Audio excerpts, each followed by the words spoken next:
Hey everybody, it's Mike with the 1974 GMC. Just giving you guys a little update. So I did get my switches wired in. So that turns on the outside light.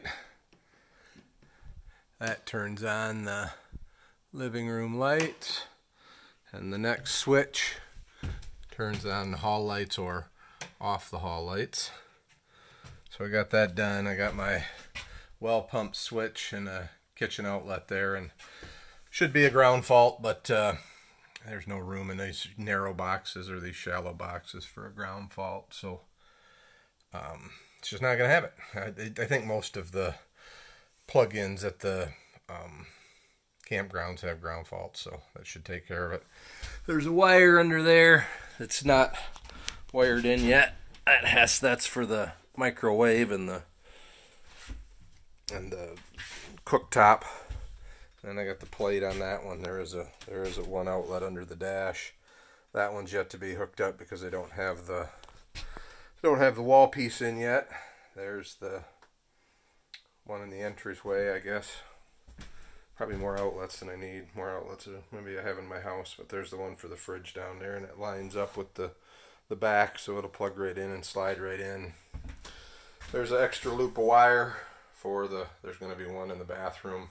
Here's the bathroom switch.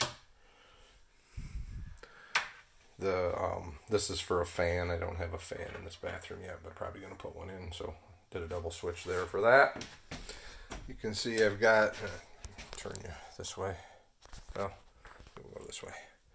So you can see I've got all the wiring run through there. So yet to go through here is two water lines and the propane line, and then the drain line is going to end up on top of that there.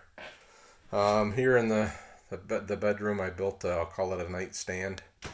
So the nightstand will have this will probably be a drawer here that slides out, nice deep drawer. Storage, always looking for storage. Outlet I put in here, I use the one that has the USB ports in it.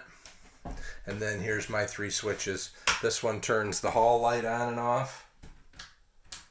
That's the three-way that I talked about yesterday. And these two will turn on these lights that are up overhead.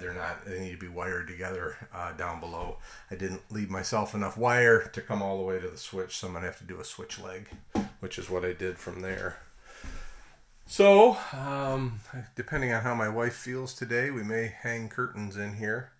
And I just need to get the mattresses cut and set in there. So one thing quick that I'm going to show you is this is the breaker box that I decided to use for the 110 stuff.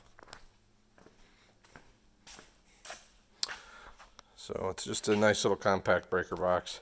And I didn't leave myself, I have 6 circuits, 320 amp and 16 amp. And so this is my incoming cable. I've got my fitting on it already to come in. I'm just working on this. So this is a breaker box that typically be used for like PLC equipment or something like that, so individual breakers in and out type of thing. But what I'm going to do is I made this little toothed piece of aluminum, and I'll show you. It's going to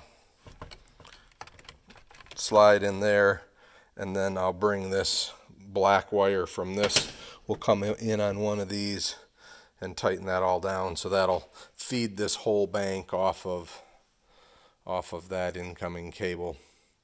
And I've got a 30 amp Shore plug adapter for the outside, and then a Shore cord. So that'll be the way the power gets to the coach.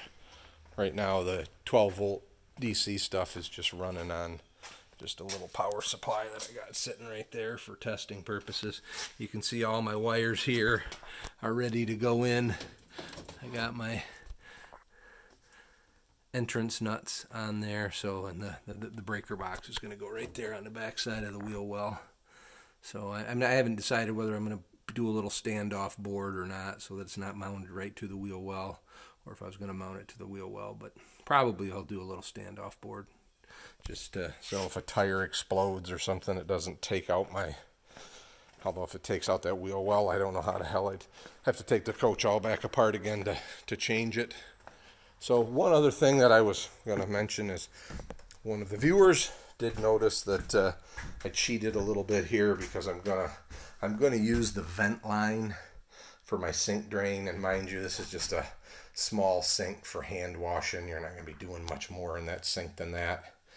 You know, maybe brushing your teeth, so there won't be a lot of water flowing through it. And what his concern was is that when you flush the toilet, the rush of air, and if you think about it, when you're letting stuff into the black tank, the vent line is actually venting out, where in a traditional house system it's the other way. As you're flushing the toilet or draining a drain, it's allowing water to come, or air to come in to the system behind the water. And so his concern is that the rush of air would create I guess a Venturi-like effect and suck the water out of the trap.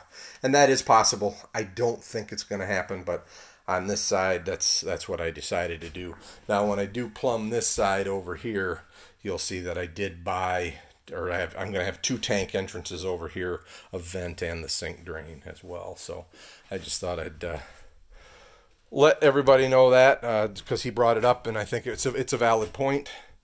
But I just wanted to address that, so other people may have the same concern. Well, like I said, I will let you know what happens. Oops, wrong switch. So we're getting there electrically. This cabinet is all back together. I don't know if you've seen that since, but that's a pretty nice storage area. Just have to put a little door on that or whatever. So, all right, everybody, have a great day.